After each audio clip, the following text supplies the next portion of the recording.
Hello and welcome to the first Kotlin tutorial. So in this tutorial we'll be looking at while in Kotlin and the description of Kotlin and variables, operators and strings in Kotlin. So this video mainly focuses on the fundamentals of Kotlin because I won't be going deep into Kotlin, but I'll only be touching the fundamentals of Kotlin, which will then enable us to develop Android apps in Android Studio. So if you like the video, make sure to subscribe and like my channel. So what is Kotlin? So Kotlin is a programming language. A programming language is simply a type of language which is understood by both the computer and the user.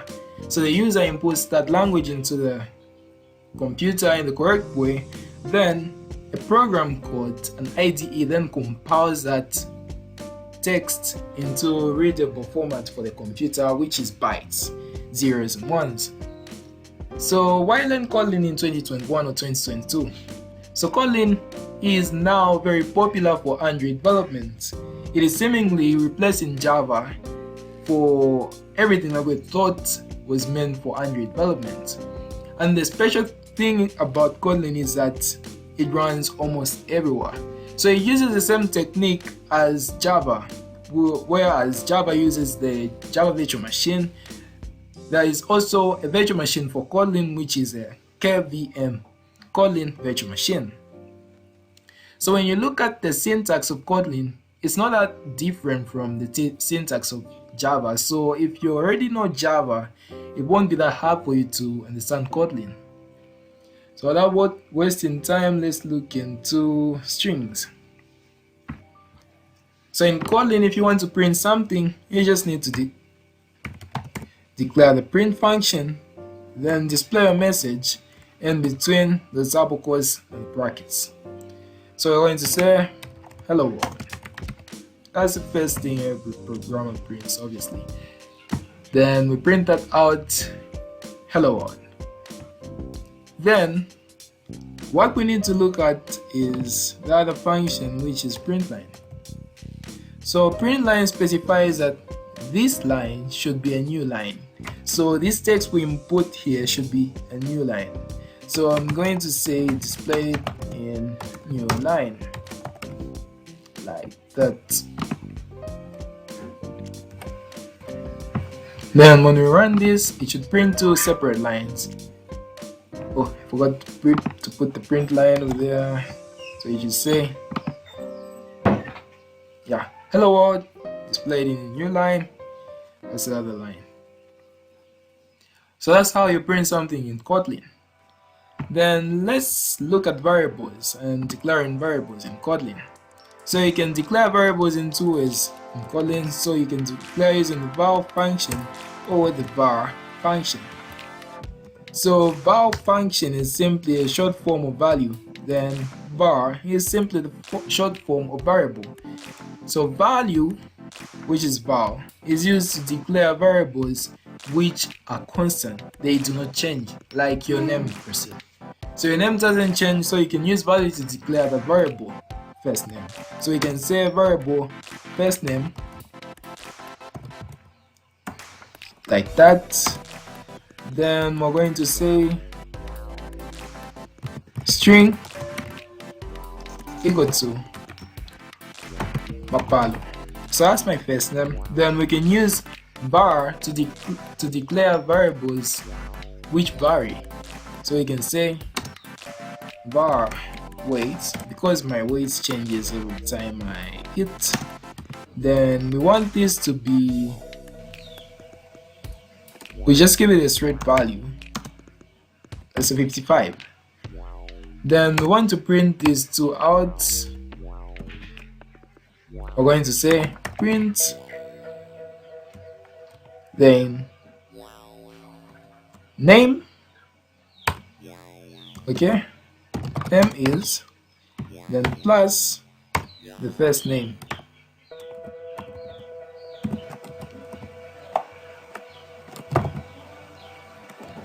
Then we can also print out the weight by saying print, in brackets we just say weight. Then we can run this. It prints name is Mapalo55. Because I never left any space here, it should print like that. So yeah, and there just leave a space.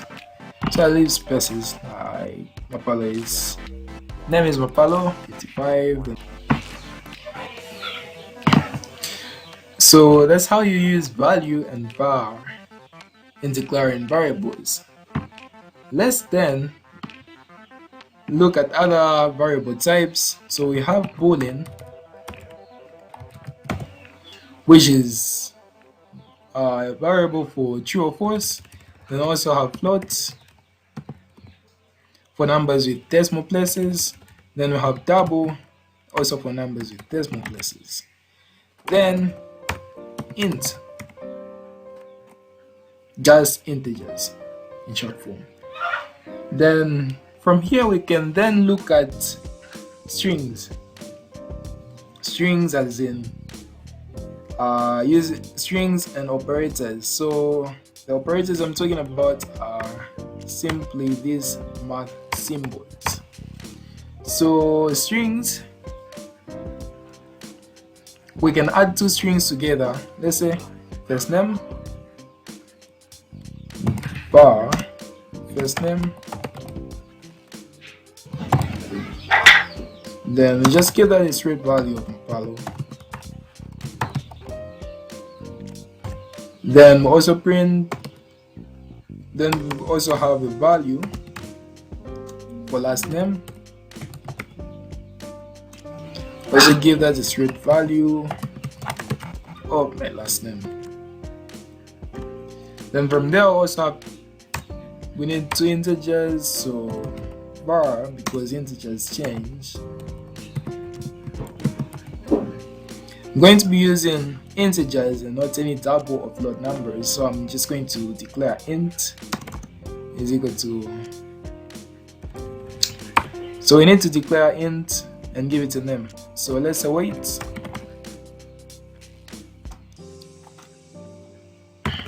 Another cool feature about Kotlin is that you don't need to declare that this is an int or a double, a float, or a boolean. You just need to put the value at the end. Kotlin automatically recognizes if it's a string or any other variable type. So we can say like that. Then also put variable height, yeah, then 65. Then let's print out something. Let's print out the first name and the last name. So we're going to print line, and this to be displayed in a different line. So we're going to say first name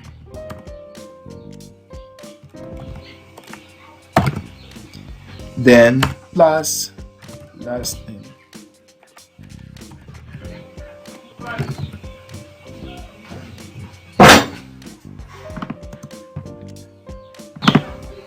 So like that, when we run this code, it should print the first name and the last name, but something is wrong with the first name. So yeah, forgot to put an arrow over there. So it should be first name Mapalo Kenyente. So it prints. Then we also want to print out some variables. So we can say print line. Then the two variables, which is weight. So we can put weight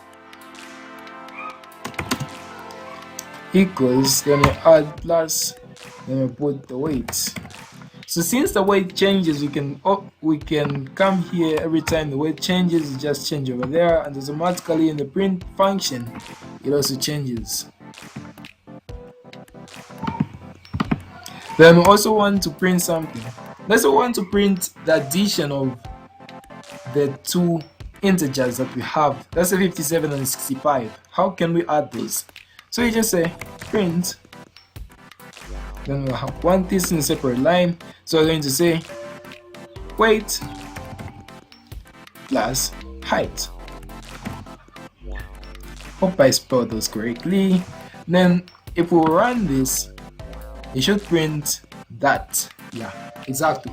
So you can also change the operator. This is the operator I was talking about. So you can put division sign. It brings a 0 because we haven't specified these. We have specified obviously the integers, not float or double numbers. Float or double numbers should be able to give us uh, a decimal number. Yeah. So you can use all those types of operators and you end up with values, of course. So that's how you declare variables. That's the function of val and value and var, and that's how you use operators in Kotlin.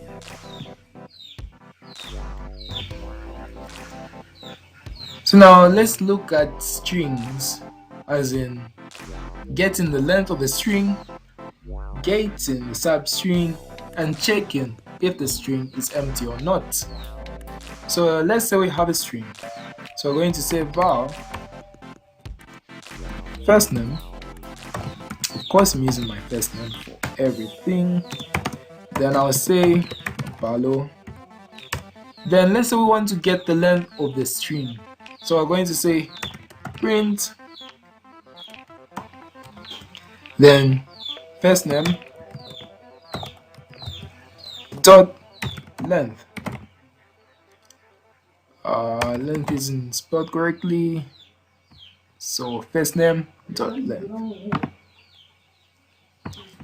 Then when we run this, it should print the length of the string, which is 6, because it's made of 6 characters. Then we also need to get some characters, so let's say 0. That means we're getting the first character. So in Kotlin, we'll also start counting from 0. So it's going to print out, should print out M. Yeah, it shouldn't be there. So when you put that, it should print out M over there. So M is the first character. Then we can also specify the 5th character. Oh, so there are a lot of things you can do here. You can also say substring, which prints out certain characters in a specified position. Let's say 2. Let's print out characters from 2 up to 4. Then when we run this, it should print out characters B and A. So that's how you use substring. Then you can also explore by simply hitting a dot. Then it should bring down that drop down menu where you can select any function that you want to. So here you can use bytecode string, capitalize. Okay, so that's all for today. And in the next videos, we'll be looking at the rest, the conditions, and also loops. Thanks for watching this video, and make sure you subscribe to my channel if you haven't already, and make sure to hit the like button so that I make more videos in the future.